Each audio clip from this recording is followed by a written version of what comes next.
Morning guys, hope you're all doing well. When this crisis first started, one of the verses that really resonated with me was Psalm 19 verse 14. May the words of my mouth and the meditation of my heart be pleasing in your sight, O Lord, my rock and my redeemer. And I was just very aware of what focus I was putting on things I was thinking about and the balance of that. A definition of meditation is the act of thinking about something very carefully and deeply for a long time. And I was very tempted in the beginning to spend a lot of time watching the news, Googling things, thinking about what was going on in this country, what was going on in the world. And we all have our different things that we're anxious about, that we're concerned about. Maybe we're concerned about friends and family who are elderly or have underlying health issues. Friends and family who are working on the front line. We could be concerned about our finances or even our own health.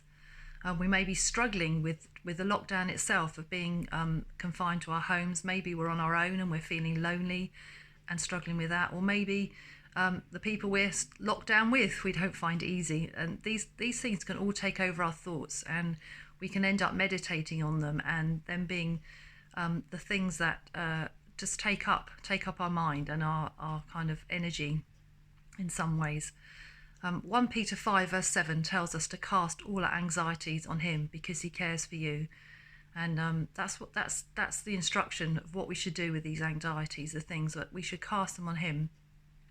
It's not saying we shouldn't think about them, but we take them to God in prayer, and we can leave them at the cross and trust him with them. Whenever those anxieties crop up in our minds, that's the thing to do, is to cast them onto him.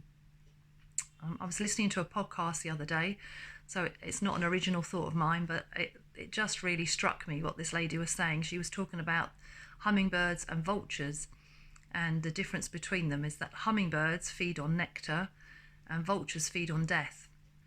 And their kind of main focus of their existence every day is to look for food. Hummingbirds spend most of their day looking for nectar, and vultures spend most of their day looking for the dead food that they eat.